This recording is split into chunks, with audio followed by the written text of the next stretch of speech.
नमस्ते बच्चों, स्वागत है, अभिनंदन है आप सभी का राजकीय महाविद्यालय सुमेरपुर के यूट्यूब चैनल पर। मैं सीमा चारण, स्थानीय महाविद्यालय में इतिहास की सहायक आचार्य। आज बच्चों हम बात करने जा रहे हैं प्रथम विश्व युद्ध, जो कि 1914 से लेकर 1918 के बीच में लड़ा गया।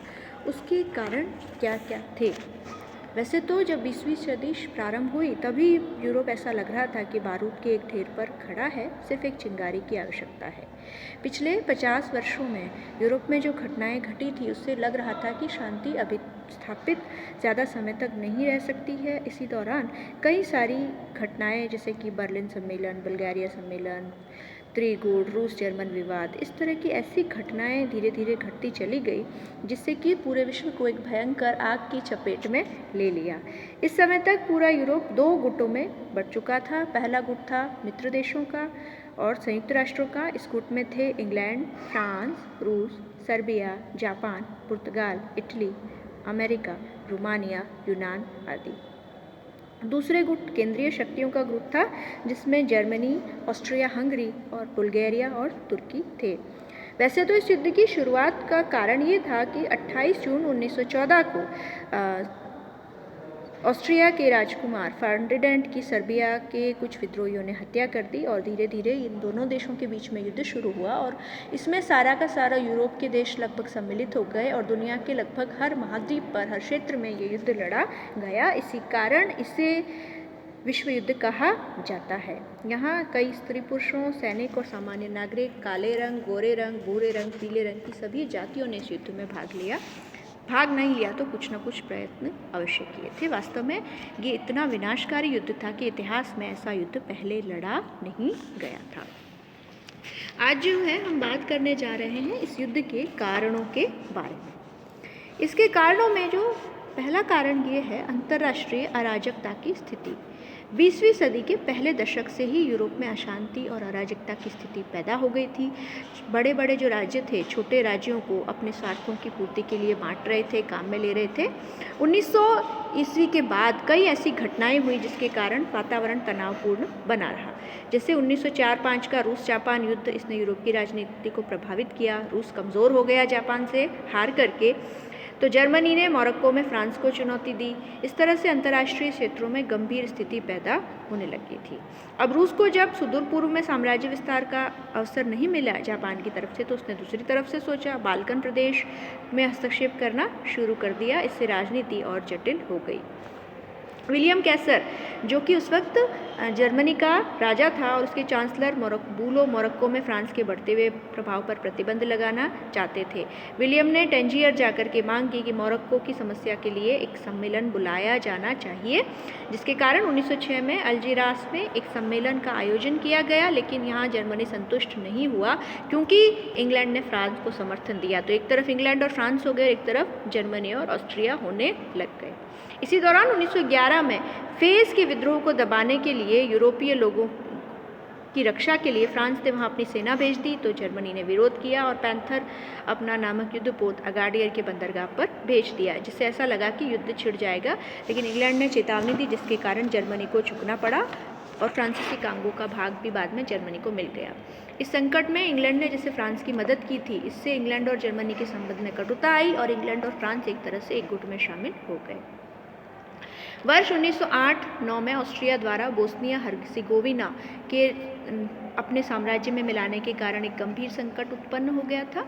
रूस और ऑस्ट्रिया और इटली और ऑस्ट्रिया के परस्पर संबंध भी इसी कारण बिगड़ गए थे।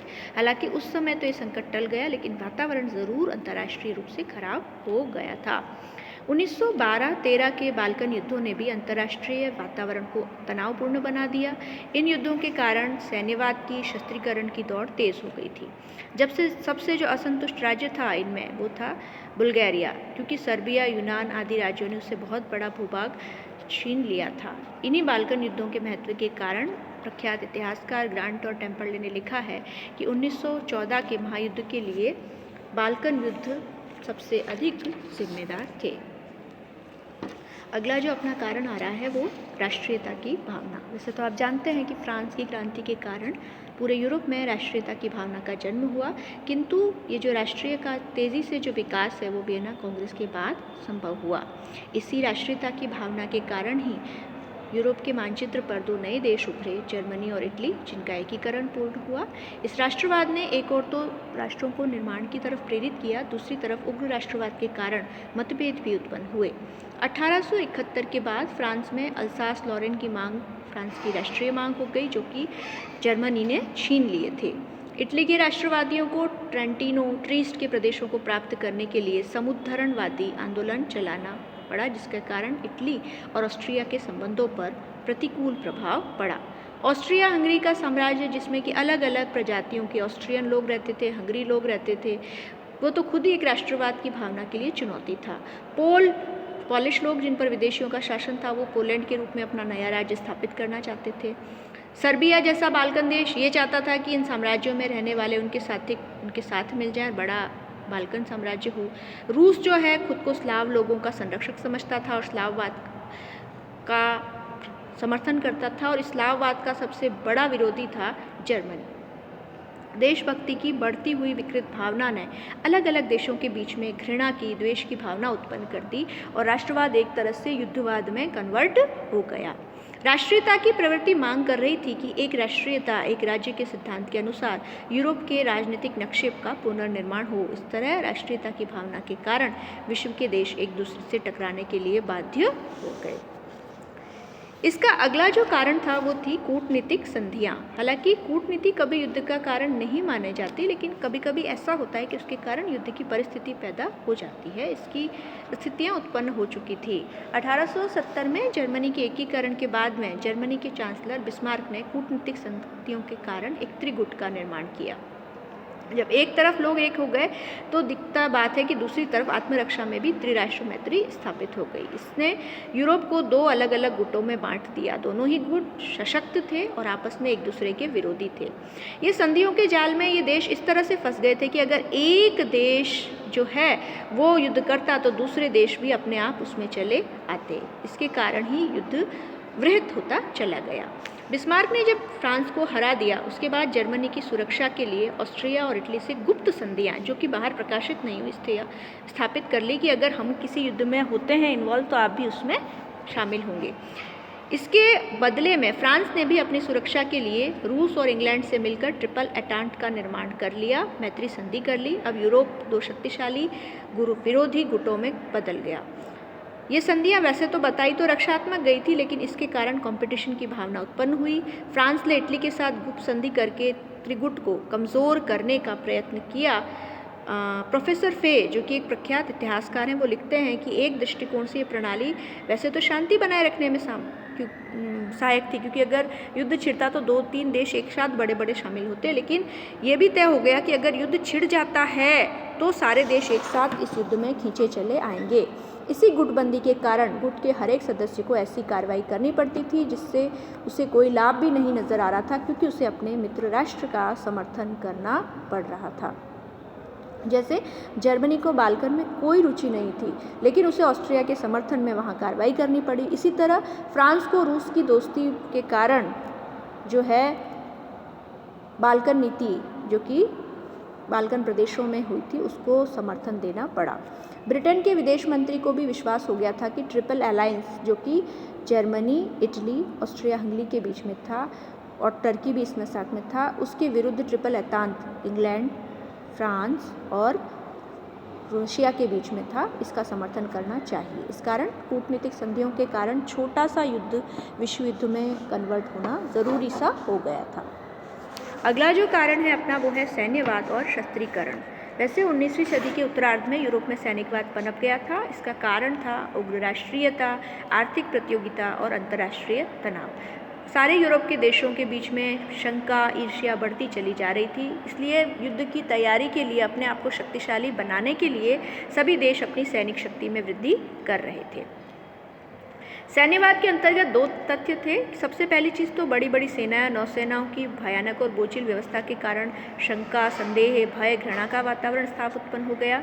दूसरा ये था कि सैनिक जो शक्तिशाली वर्ग, सैनिक और नौसैनिकों का शक्तिशाली वर्ग, जो कि कोई भी राजनीतिक संकट के समय कहता था कि युद्ध ही इसका जो है एकमात्र हल है और अपना प्रभुत्व स्थापित करने का प्रयास करता था। जब जर्मनी ने अपनी नौसैनिक शक्ति बढ़ाना प्रारंभ किया तो उस समय पूरे विश्व में सबसे बड़ी जो नौसैनिक शक्ति थी वो इंग्लैंड की थी। इंग्लैंड के लिए एक चुनौती हो गई। इसके कारण दोनों के बीच में कंपटीशन या प्रतिस्पर्धा बढ़ गई। इसी कंपटीशन ने यूरोप के अन्य देशों को भी प्रभावित किया। हर देश अपनी सैन्य वृद्धि को अपनी राष्ट्रीय प्रतिष्ठा समझने लगा और सैनिक शक्ति में वृद्धि करने लगा। 1914 तक जर्मनी के पास 8,50,000 सैनिक थे। इसके अलावा 50 लाख ट्रेंड व्यक्ति थे जो किसी भी समय युद्ध के मोर्चे पर जा सकते थे। फ्रांस में भी अधिक से अधिक युद्ध के लिए तैयार थे। रूस के पास शांति के समय भी 15 लाख सैनिक थे। इन देशों में सिर्फ सैनिक ही ज़्यादा नहीं थे बल्कि आधुनिक अस्त्र शस्त्रों का विकास भी इन देशों ने कर लिया था। यद्यपि ये तैयारियां तो सुरक्षा की दृष्टि से की गई थी, लेकिन अलग अलग राज्यों में सैनिक शक्ति बढ़ने के कारण प्रतिद्वंदिता शुरू हो गई, जिससे भय, आशंका और घृणा का वातावरण बन गया। इस सैन्यवाद का प्रभाव बढ़ने से उनकी आंतरिक और विदेश नीति भी प्रभावित हुई। सैन्यवाद ने कुछ बड़े देशों की मानसिकता को बदल दिया। उनको लगने लगा कि सारी जो प्रॉब्लम्स है इंटरनेशनल, उनका हल सैनिक शक्ति के आधार पर हो सकता है। हालांकि रूस के जार निकोलस II ने शस्त्रीकरण पर प्रतिबंध लगाने के लिए हैग में सम्मेलन बुलाए, पर जर्मनी के विरोध के कारण शस्त्रीकरण के प्रयास विफल हो गए। इस तरह से सैन्यवाद और शस्त्रीकरण के कारण यूरोप के बड़े राज्य जो हैं, बड़े बड़े राज्य दो अलग अलग गुटों में एक तरह से युद्ध शिविरों में जाकर के बैठ गए और युद्ध आरंभ करने के लिए ज़रूरत थी सिर्फ एक चिंगारी की।